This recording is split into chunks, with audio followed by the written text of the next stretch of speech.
എന്താണ് web 1, web 2, web 3? ഇതിനെ കുറിച്ചൊരു ഐഡിയ എന്തെങ്കിലും ഉണ്ടോ? ശരിക്കും ഇന്ന് നമ്മൾ ജീവിക്കുന്ന ഈ ഡിജിറ്റൽ ലോകം ഇത്ര അധികം മുന്നോട്ടെത്തിയത് ഒറ്റൊരു ദിവസം കൊണ്ടല്ല. ഇതിനൊരു വലിയൊരു ഘട്ടങ്ങളുണ്ട്. അതാണ് വെബ് 1, വെബ് 2, വെബ് 3. വെബ് 1 എന്ന് നമുക്ക് നോക്കാം. വെബ് 1 എന്നത് 90കളിൽ ആരംഭിച്ച ഒരു ഘട്ടമാണ്.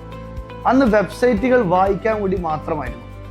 കമ്പനികൾ അവരുടെ വിവരങ്ങൾ വെബ്സൈറ്റിൽ വെച്ചിരിക്കും, നമ്മൾ അത് പോയി വായിക്കണം. അന്ന് നമുക്ക് ലൈക്ക് ചെയ്യാനോ ഷെയർ ചെയ്യാനോ അതിനൊരു ഫീഡ്ബാക്ക് പറയാനോ ഒന്നും തന്നെ നമുക്ക് പറ്റൂല. For example Yahoo directory and GeoCities. പിന്നെ വെബ് 2 വന്നു.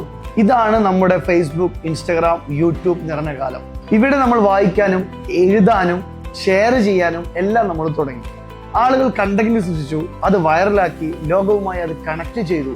പക്ഷെ ഇതിലൊരു കാര്യം ശ്രദ്ധിക്കണം, കൺട്രോൾ നമ്മുടെ കയ്യിലായിരുന്നില്ല.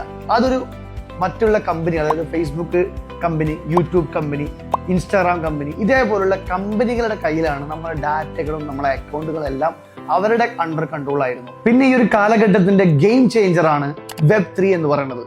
ഇതൊരു ബ്ലോക്ക് ചെയിൻ അടിസ്ഥാനമാക്കി ഒരു പ്രവർത്തിക്കുന്ന ഒരു കാലഘട്ടമാണ്. ഇവിടെ വായിക്കാനും എഴുതാനും മാത്രമല്ല സ്വന്തമാക്കാനും നമുക്ക് കഴിയും.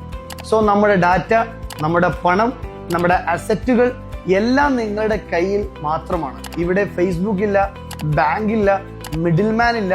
നമ്മൾ തന്നെയായിരിക്കും നമ്മളെ നെറ്റ്വർക്ക് ആക്കുന്നത്. ക്ലബ്മോസ്, എത്തേറിയം പോലുള്ള ബ്ലോക്ക് ചെയിൻ, സ്വാപ്മോസ്, യൂണിസ്വാപ്പ് പോലുള്ള ഡീസെൻട്രലൈസ്ഡ് ആപ്ലിക്കേഷൻ, മെറ്റാമാസ്ക് വാലറ്റ്, ഇതെല്ലാമാണ് വെബ് 3ന്റെ എക്സാമ്പിൾസുകൾ. So friends, web 1, web 2, web 3 ഈ കാലഘട്ടത്തിൽ വായിക്കാനും സൃഷ്ടിക്കാനും സ്വന്തമാക്കാനും കൂടിയാണ് നമുക്ക് പറ്റുന്നത്. So this is web 3.